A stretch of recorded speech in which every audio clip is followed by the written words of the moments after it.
All right, our game of the week, obviously brought to you by Dunn Chevy in Oregon, and we're heading to Akron to talk about Perrysburg in the state semifinal, a pitcher's duel in every essence, in the most complete way you can talk about it.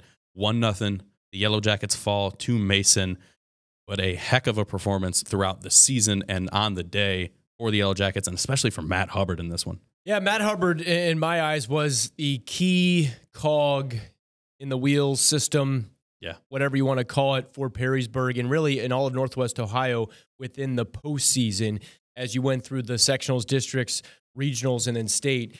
He was terrific, not only on the mound, but he came through with some clutch base hits in the regionals, in the districts as well.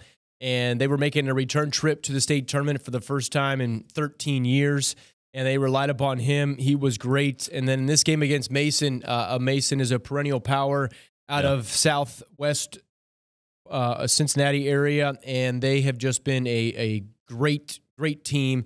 Southwest Ohio, northern suburb of Cincinnati, and they've just been a great program. It's kind of been knocking on the door at the state tournament, and they blasted through and got their first title. So to lose the eventual state champion, nothing to hang your head about. Right. But in these tight games where you have Division I college level athletes all over the field, or at least on the mound, and that was the case with Jake Hanley, a potential MLB draft pick come July of this year.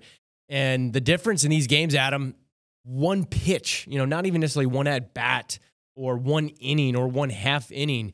It can be one pitch. And when you're going tit for tat here with these two pitchers and Matt Hubbard, he tried to get a slider over, and Jake Hanley not only pitching but also hitting, ripped one to the wall in right field, and that proved to be the difference maker. When you walk a guy earlier in the inning, he comes around to score on that belt to right field, and 1-0 final score. I was going to say, it reminded me a little bit of the Anthony Wayne semifinal in softball we talked about, where just a couple pitches got away from Hubbard, and it was the same thing for Cat Myers and them in the softball game, where that ended up being the run, and that was really the difference. But Coach Dave Hall talked about, hey, we've talked about this being a 1-0, maybe a 2-1 game at most, and that's exactly what it turned out to be. Yeah, and that's a great comment by him and by Justin, you as well. I have written down here that both pitchers executed so well, and it was one of those games where it's kind of who was going to slip up first. And unfortunately, that happened with Perrysburg with Mason drawing the no-out walk there in the 7th inning. But I think it's a big testament to kind of who Perrysburg is, what Dave Hall has kind of built that program to be,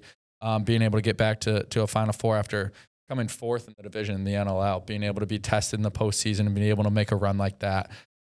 Again, I've kind of said it all year. It shows what great baseball we have in this area. Justin, you mentioned a couple episodes, kind of the 3 C's in Ohio.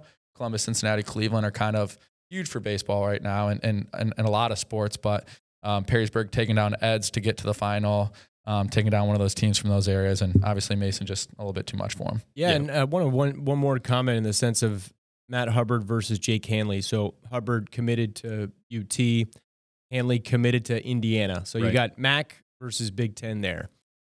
And the potential for Hanley to get drafted, depending on where he would go in the draft, he would decide if he would go pro or go to Indiana.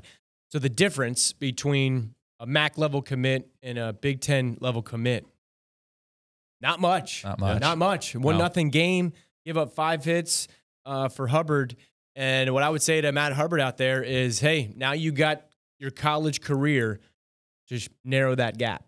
And close the gap or take over.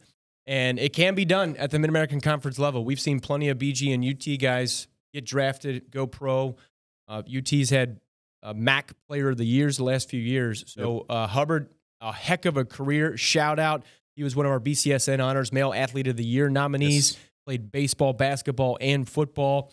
And I think every player that I talk to, and those that don't play multiple sports in high school, they regret not playing multiple sports. Paige Becker's UConn basketball player, she said that she wished she would have played more sports growing up as opposed to specializing in just one.